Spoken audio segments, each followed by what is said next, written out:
നിങ്ങളുടെ കുട്ടിക്ക് പഠിക്കാൻ മടിയാണോ? അസൈൻമെന്റ് എഴുതാൻ ഒട്ടും താല്പര്യമില്ലേ? എക്സാമിന്റെ കാര്യം ആലോചിക്കുമ്പോൾ പെസ്സും ഫിഫയും പബ്ജിയും ക്ലാഷ് ഓഫ് ക്ലാൻസ് ഒക്കെയാണോ മനസ്സിൽ വരുന്നത്? അങ്ങനെയാണെങ്കിൽ നിങ്ങളുടെ കുട്ടിക്കാണ് ഈ video. So welcome back to episode 3 of Meet Your Academic Friend initiative by Kerala's #1 online one-on-one tuition platform TeacherInt.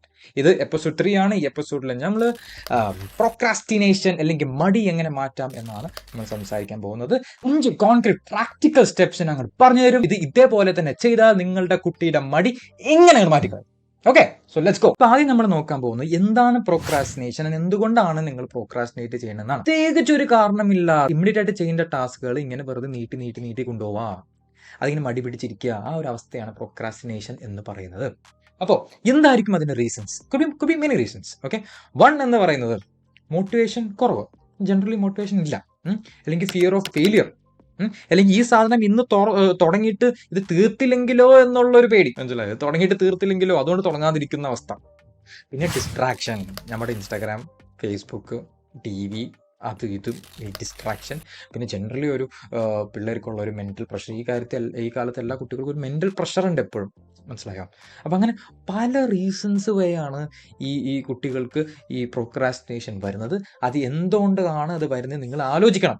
Okay, self introspection ചെയ്യണം. എന്തുകൊണ്ടാണ് നിങ്ങൾക്ക് മടി വരുന്നത് എന്ന്. നിങ്ങൾ ടൈം മാനേജ്മെന്റ് ഇല്ലാത്തതുകൊണ്ടാണോ, കുറ്റബോധമാണോ, ഫ്രസ്ട്രേഷൻ ആണോ, അല്ലേ? അങ്ങനെ എന്തൊക്കെ റീസൺസ് കിടക്കുന്നു. ഇനി അത് എന്താണെങ്കിലും അടുത്ത 5 മിനിറ്റിൽ നിങ്ങൾക്ക് അതിനുള്ള പരിഹാരം കിട്ടിയിരിക്കും. ഓക്കെ, പക്ഷെ ഞാൻ പറയുന്നത് അതേപോലെ തന്നെ ചെയ്യണം. നോക്കാം. ആദ്യം തന്നെ നിങ്ങളുടെ വലിയ ടാസ്കുകൾ ചെറിയ ചങ്ക്സ് ആക്കുക. ഫോർ എക്സാമ്പിൾ, മറ്റന്നാളത്തെ ടെസ്റ്റിന് 5 ചാപ്റ്റർ പഠിക്കാനുണ്ടെന്ന് വിചാരിക്കും. 5 ചാപ്റ്ററിൽ ഒബ്വിയസ്ലി ഒരു 2 സിമ്പിൾ ചാപ്റ്റേഴ്സ് അല്ലെങ്കിൽ ചെറിയ ചാപ്റ്റേഴ്സ് ആയിരിക്കും ബാക്കി വെച്ച് കമ്പയർ ചെയ്യുമ്പോൾ. അപ്പൊ നിങ്ങൾ എന്ത് ചെയ്യണം? ആ 2 നിങ്ങൾ ആദ്യം പഠിച്ചു തീർക്കുക. ഇതിന് 2 ഗുണങ്ങളുണ്ട്. ഒന്ന്, ചെറിയ ചാപ്റ്റേഴ്സ് ആണ് പഠിച്ചു തീർക്കാം.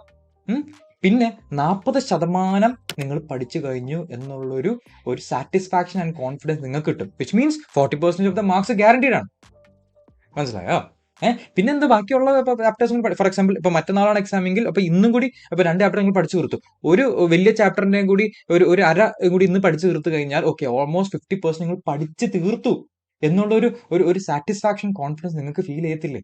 മനസ്സിലായോ? അപ്പോൾ വലിയ ടാസ്കുകൾ ചെറുതാക്കുക. അതും ഈ ചെറിയ ടാസ്കുകൾ തീർക്കുമ്പോൾ നിങ്ങളെ റിവാർഡ് ചെയ്യുക. ഒരു ചോക്ലേറ്റ് നിങ്ങൾക്ക് തന്നെ കഴിക്കുക. ഓക്കെ, ഞാൻ ഇത്രയും ചെയ്തു എന്നുള്ളൊരു സാറ്റിസ്ഫാക്ഷനിൽ നിൽക്കുക. അപ്പോൾ ഇത് വളരെ സിമ്പിൾ ആയിട്ട് ചെയ്യാൻ പറ്റുന്ന ഒരു സംഭവമാണ്. ഇത് നിങ്ങൾ ചെയ്തിരിക്കണം. ഇനി എന്നിട്ടും ആ ചാപ്റ്റർ തുടങ്ങാൻ നിങ്ങൾക്കൊരു ബുദ്ധിമുട്ടുണ്ടെങ്കിൽ നിങ്ങൾ 5 മിനിറ്റ് റൂൾ ഫോളോ ചെയ്യാം.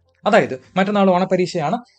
അപ്പൊ നമ്മൾ 5 ചാപ്റ്ററിൽ 2 ചാപ്റ്റർ പഠിക്കാൻ പോകണം. എന്നാലും തുടങ്ങി അങ്ങോട്ട് കിട്ടുന്നില്ല എന്നുള്ളൊരു ഫീലിംഗ് ആണ് നിങ്ങൾക്ക്. നിങ്ങൾ 5 മിനിറ്റ് റൂൾ നിങ്ങൾ ഫോളോ ചെയ്യാം. അതായത് 5 മിനിറ്റ് റൂൾ എന്ന് വെച്ചാൽ നിങ്ങൾ നിങ്ങളോട് തന്നെ 5 മിനിറ്റ് പഠിക്കുള്ളൂ. ഓക്കെ, 5 മിനിറ്റ് ഞാൻ പഠിക്കും, പിന്നെ ബാക്കിയൊക്കെ പിന്നെ. സോ കുറെ ആൾക്കാർ ഇത് തുടങ്ങിയിട്ട് തീർത്തില്ലെങ്കിലോ എന്ന് പേടിച്ചിട്ട് തുടങ്ങാത്ത ആൾക്കാരുണ്ട്. അതാണ് പ്രൊക്രാസ്റ്റിനേഷൻ്റെ ഒരു വലിയ റീസൺ. നിങ്ങൾ ചെയ്യേണ്ടത് 5 മിനിറ്റ് മാത്രം പഠിക്കുക. ഓക്കെ, 5 മിനിറ്റിൽ ഓക്കെ നിങ്ങളൊരു 10 ലൈൻ വായിച്ചു, അത് പഠിച്ചു, അത് മനസ്സിലേറ്റു എന്ന് പറയാം. അപ്പോൾ നിങ്ങൾക്ക് ഒരു തുടക്കം കിട്ടും, ഒരു ഹെഡ് സ്റ്റാർട്ട് കിട്ടും. ഹെഡ് സ്റ്റാർട്ട് കിട്ടിക്കഴിഞ്ഞാൽ പിന്നെ ബാക്കിയുള്ള കാര്യങ്ങൾ പഠിക്കാൻ എളുപ്പമാണ്. അപ്പോൾ ഒരു 5 മിനിറ്റ് കഴിയുമ്പോൾ എനിക്ക് 1-2 കറങ്ങിയിട്ടൊക്കെ വാ, എന്നിട്ട് അടുത്ത ഒരു 5 മിനിറ്റ് പഠിക്കും, പിന്നെ ഒരു കറങ്ങിയിട്ട് വാ, പിന്നെ അടുത്ത 5 മിനിറ്റ് പഠിക്കും. അങ്ങനെ ചെറിയ രീതിയിൽ ഒരു 5 മിനിറ്റ് റീൽ ഫോക്കസ് ചെയ്ത് കഴിഞ്ഞാൽ നിങ്ങൾ എത്രയും പെട്ടെന്ന് നിങ്ങളെ അറിയാതെ ഒരു മണിക്കൂർ ഒരുപാട് കാര്യങ്ങൾ നിങ്ങൾ പഠിച്ചു കഴിഞ്ഞിട്ടുണ്ടാവും. അടുത്ത ടെക്നിക്ക് എന്ന് പറയുന്നത് നിങ്ങൾ സ്പെസിഫിക് ടാസ്കുകൾ മാത്രം നിങ്ങൾക്ക് പാടുള്ളൂ. 10 ദിവസം കഴിഞ്ഞിട്ട് ഓണപരീക്ഷ തുടങ്ങണം, അല്ലെങ്കിൽ ഹാഫ് ഇയർ എക്സാംസ് തുടങ്ങാന്ന് വിചാരിക്കും.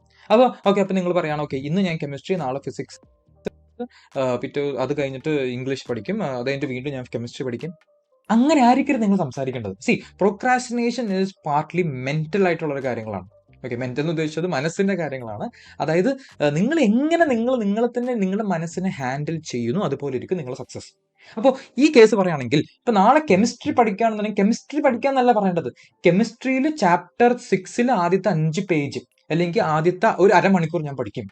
I will learn 30 minutes of chapter 6 എന്നാണ് നിങ്ങൾ നിങ്ങളോട് തന്നെ പറയേണ്ടത്. അങ്ങനെയായിരിക്കും നിങ്ങൾ ചാർട്ട് ചെയ്യേണ്ടത്. ഓക്കെ, ഇങ്ങനെ ചെയ്താൽ മാത്രം നിങ്ങൾക്ക് ഓക്കെ കോൺക്രീറ്റ് ആയിട്ട് ഞാൻ ഇത്രയും ചെയ്തു എന്ന് പ്രോഗ്രസ് ട്രാക്ക് ചെയ്യാൻ പറ്റുള്ളൂ. പ്രോഗ്രസ് ട്രാക്ക് ചെയ്തെങ്കിൽ നിങ്ങൾക്ക് ഒരിക്കലും ഓക്കെ നിങ്ങൾക്ക് നിങ്ങളെ തന്നെ റിവാർഡ് ചെയ്യാൻ പറ്റില്ല. More you do difficult stuff you have to reward your self.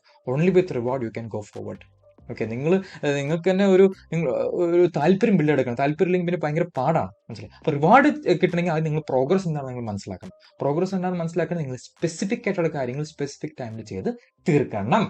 അടുത്ത ടെക്നിക്ക് വളരെ കോമൺ ആയിട്ട് ടെക്നിക്കാണ് setting a time table. Okay, അപ്പോൾ ടൈം ടേബിൾ സെറ്റ് ആക്കുക എന്ന് പറയുന്നത് നിങ്ങൾക്ക് നിങ്ങളുടേതായ രീതിയിൽ സെറ്റ് ചെയ്യണതാണ് ഏറ്റവും നല്ലത്. ഓക്കെ, അപ്പോൾ എൻ്റെ ടെക്നിക്ക് പണ്ട് എന്താണെന്ന് വെച്ച് കഴിഞ്ഞാൽ ഞാൻ ഓരോ ഹവറും ട്രാക്ക് ചെയ്യും. ഇപ്പോൾ ഒരു പേപ്പർ എടുത്തിട്ട് ടേബിൾ വരച്ചിട്ട് okay 9 to 10, 10 to 11, 11 to 12, 12 to 1 എന്ന് ഓരോ ഹവറിൽ എന്തൊക്കെ ചെയ്യണം, ഓരോ ഹവറിൽ എന്ത് ചെയ്യണം, ഇങ്ങനെ എഴുതി എഴുതി എഴുതി എഴുതി എഴുതി പോകും. എന്നിട്ട് ആ ഹവറിൽ ആ സാധനം ചെയ്ത് തീർക്കും. മനസ്സിലായോ? അപ്പോൾ എൻ്റെ ഒരു രീതിയാണത്. അപ്പം ഞാൻ നിങ്ങൾക്കൊരു സ്പെസിഫിക് രീതി അങ്ങോട്ട് പറഞ്ഞു തന്നാൽ നിങ്ങൾക്ക് വേറെ എന്തെങ്കിലും ആയിരിക്കും. നിങ്ങൾ 2 hours വെച്ചിട്ടായിരിക്കും നിങ്ങൾ ട്രാക്ക് ചെയ്യുന്നത്.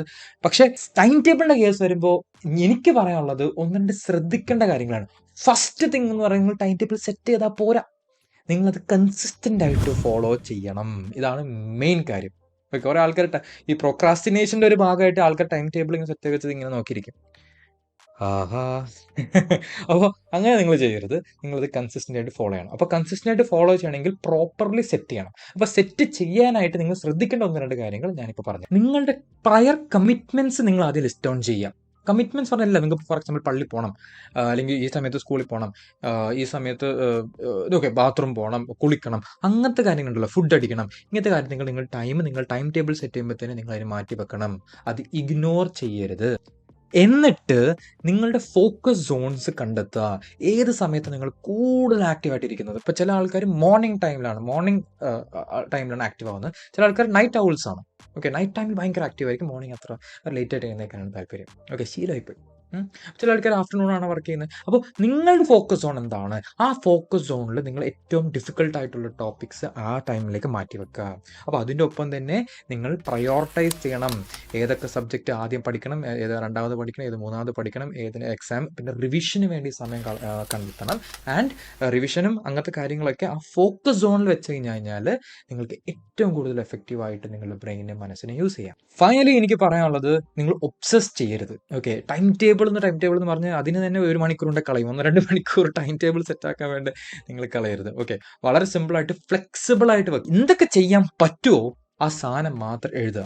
അപ്പോൾ നിങ്ങളുടെ ടോളറൻസ് മനസ്സിലാക്കി എന്ത് ചെയ്യാൻ പറ്റുമോ അത് മാത്രം ചെയ്യുക. നേരത്തെ പറഞ്ഞ പോലെ സ്പെസിഫിക് ടൈം വെക്കുക. ആ ടൈമിൽ കറക്റ്റ് കാര്യങ്ങൾ, സ്പെസിഫിക് കാര്യങ്ങൾ മാത്രം പഠിക്കുക.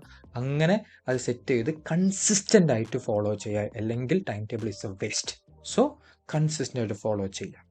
അങ്ങനെ നമ്മൾ മോസ്റ്റ് ഇമ്പോർട്ടൻറ്റ് ടിപ്പിലേക്ക് വരുവാണ്, റിമൂവ് യുവർ ഫോൺ. ആദ്യം ഇവിടെ ഞാൻ റിമൂവ് ഡിസ്ട്രാക്ഷൻ ആണ് എഴുതിയത്. പിന്നെ ഞാൻ ഓർത്തു ഈ ഡിസ്ട്രാക്ഷൻ മൊത്തത്തിൽ ഒറ്റൊരു സാധനത്തിലേക്കല്ലേ വന്നിരിക്കുന്നത്, നമ്മളുടെ ഫോൺ തന്നെയാണ്. ഓക്കെ, അപ്പോൾ എന്താ നിങ്ങൾ ചെയ്യേണ്ടതെന്ന് അറിയോ?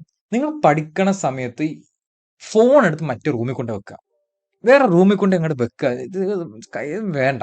ഓക്കെ, അപ്പോൾ എന്നാലും നിങ്ങൾ എന്ത് ചെയ്യുമോ, ഈ നോട്ടിഫിക്കേഷൻ അടിക്കുന്ന സൗണ്ട് ചിലപ്പോൾ കേട്ട് നിങ്ങൾ ഡിസ്ട്രാക്ട് ആവാൻ ചാൻസ് ഉണ്ട്.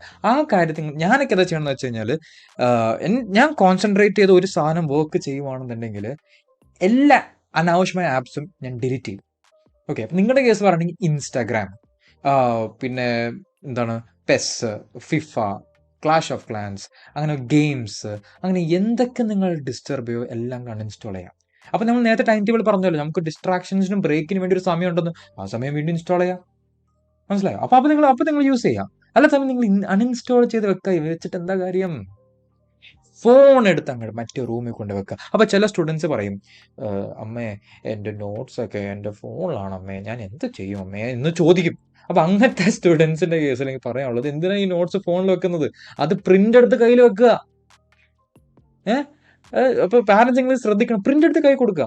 ഇനി പ്രിന്റ് ചെയ്യാൻ പറ്റുന്നില്ലെങ്കിൽ നിങ്ങൾ ലാപ്ടോപ്പിൽ നോട്ട്സ് വെക്കുക, ലാപ്ടോപ്പിൽ മാത്രം അത് സംസാരിച്ചാൽ മതി. അപ്പോൾ നിങ്ങൾ ശ്രദ്ധിക്കണം, ചിലപ്പോൾ ഈ വാട്സാപ്പ്, ഇൻസ്റ്റാഗ്രാം ലാപ്ടോപ്പിൽ ഉപയോഗിക്കുക, അത് നിങ്ങൾ അതിൽ ബ്ലോക്ക് ചെയ്യുക. അപ്പോൾ ഈ കാലത്തെ കുട്ടികളൊക്കെ ഭയങ്കര സ്മാർട്ടാണെന്നേ. അപ്പോൾ അവരിങ്ങനെ ഓരോ എക്സ്ക്യൂസ് ആയിട്ട് ഇങ്ങനെ വരും. ചില ആൾക്കാർ പറയും, അമ്മേ എനിക്ക് വീഡിയോസ് കണ്ട് പഠിക്കണം, യൂട്യൂബ് വീഡിയോസ് കണ്ട് പഠിക്കണം എന്ന്, അതിനെനിക്ക് ഫോൺ വേണം. ലാപ്ടോപ്പ് യൂസ് ചെയ്താൽ മതി.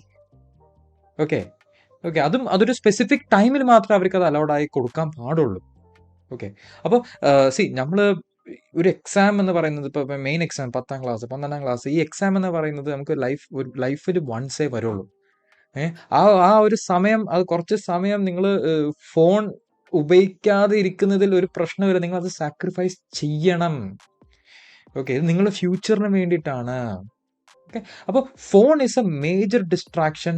അതാണ് ഈ കുട്ടികളുടെ ഫോക്കസും അവരുടെ ഒരു മൈൻഡിൻ്റെ ഒരു ഒരു ഒരു ഒരു ക്ലാരിറ്റിയും ഡൈവേർട്ട് ചെയ്യുന്ന ഒരു സംഭവം അതാണ്. അത് മാത്രമല്ല ഇതിൽ ഇൻസ്റ്റൻറ്റ് ഗ്രാറ്റിഫിക്കേഷനാണ് സംഭവിക്കുന്നത്. ഈ സ്ക്രോൾ ചെയ്യുമ്പോൾ കാര്യങ്ങളൊക്കെ എനിക്ക് ഭയങ്കര ഇമ്പൾസീവ് ആക്കാണ് മനസ്സിലായോ. ഈ കുട്ടികളുടെ അറ്റൻഷൻ സ്പാൻ കുറയ്ക്കുന്ന ഒരു ടെൻഡൻസിയാണ് നമ്മൾ ഫോൺ ഉപയോഗിക്കുന്നതിൽ നിന്ന് കാണുന്നത്. അപ്പോൾ അതുകൊണ്ടാണ് ഞാൻ പറയുന്നത് നിങ്ങൾ ഫോൺ മാക്സിമം അവോയ്ഡ് ചെയ്യാൻ നോക്കുക. എന്നാൽ മാത്രമേ കൺസിസ്റ്റൻ്റ് ആയിട്ട് ഞാൻ നേരത്തെ പറഞ്ഞ ടൈം ടേബിൾ ഫോളോ ചെയ്യാൻ പറ്റുള്ളൂ. കൺസിസ്റ്റൻ്റ് ആയിട്ട് ഒരു ടോപ്പിക് അരമണിക്കൂർ തികച്ചിരുന്ന് പഠിക്കണമെങ്കിൽ ഓക്കെ ആ അറ്റൻഷൻ അവിടെ നിൽക്കണം, പിടിച്ചു വെക്കാൻ പറ്റണം. മനസ്സിലായോ? അല്ലെങ്കിൽ തന്നെ നമ്മളൊക്കെ ഒരു സ്വപ്ന ലോകത്തും കാര്യങ്ങളാണ്. ഇപ്പം നമ്മൾ കുറേ സ്റ്റിമുലേഷൻസ് ഈ ഫോൺ വഴി കൊടുത്തു കഴിഞ്ഞാൽ പെട്ടെന്ന് മനസ്സ് പോകാനുള്ള ചാൻസസ് ഹൈ ആണ്. പക്ഷെ ഈ ഒരു ഫോക്കസും ഈ ഒരു അറ്റൻഷൻ പോകുന്ന കാര്യങ്ങളെ പറ്റി നമ്മൾ ഡീറ്റെയിൽ ആയിട്ട് ഒരു video meet your academic friend ഇനിഷ്യേറ്റീവിൽ നമ്മൾ ഒരു എപ്പിസോഡായിട്ട് പറയുന്നതായിരിക്കും. പക്ഷെ അതുവരെ നിങ്ങൾ എന്ത് ചെയ്യുക, ഫോൺ എടുത്ത് മാറ്റി വെക്കുക. അപ്പം ഇന്ന് നമ്മൾ ഡിസ്കസ് ചെയ്ത 5 practical steps to remove procrastination നിങ്ങൾ മറക്കരുത്. അത് പ്രാക്ടിക്കലായിട്ട് ഇംപ്ലിമെൻറ്റ് ചെയ്താൽ മാത്രമേ നിങ്ങൾക്ക് എന്ത് ചെയ്യാൻ പറ്റുള്ളൂ, അതിൻ്റെ റിസൾട്ട് വരുള്ളൂ. ഈ വീഡിയോ വരുന്നത് നിങ്ങൾ കണ്ടിടുന്ന പറയുന്ന കാര്യമില്ല, ഇത് ഹാബിച്വൽ ആക്കണം. ഇപ്പോൾ ടീച്ചറിൻ്റെ ഞങ്ങളുടെ സ്റ്റുഡൻസ് ഞങ്ങൾ ചെയ്യണമെന്ന് വെച്ചാൽ ഈ 5 സ്റ്റെപ്സ് പക്കയായിട്ട് ഇവരെ ഫോളോ ചെയ്യിപ്പിക്കും. ഓക്കെ, ഞങ്ങൾ ഇവിടെ നിന്ന് അവരെ ഗൈഡ് ചെയ്യും. അവർ കൺസിസ്റ്റൻ്റ്ലി ഈ ഹാബിറ്റ്സ് ഫോളോ ചെയ്യുന്നുണ്ട് ഞങ്ങൾ ചോദിച്ച് മനസ്സിലാക്കും. കാരണം പഠിപ്പിച്ചാൽ മാത്രം പോരാ, പഠിക്കണമെങ്കിൽ എന്ത് വേണം, മടി പാടില്ല, ഇൻട്രസ്റ്റഡോടെ പഠിക്കണം. ആൻഡ് അതിനായിട്ട് നിങ്ങൾ ഈ പ്രോപ്പർ ഹാബിറ്റ് ക്രിയേറ്റ് ചെയ്തേ പറ്റൂ. അപ്പോൾ നിങ്ങളുടെ സ്റ്റുഡൻറ്റ് ഇതേപോലെ പ്രോപ്പർ ഹാബിറ്റ് ക്രിയേറ്റ് ചെയ്ത് ഒരു പ്രോപ്പർ ലൈഫ് സ്റ്റൈൽ മെയിൻറ്റെയിൻ ചെയ്ത് എക്സാംസ് ഒക്കെ കോൺകർ ചെയ്യുക, ഹൈ ഗ്രേഡ്സോടെ പാസ് ആവണമെന്നുണ്ടെങ്കിൽ just try to contact us. ഞങ്ങൾ ഹെൽപ്പ് ചെയ്യാം. Okay, so till then, this is Dan signing off.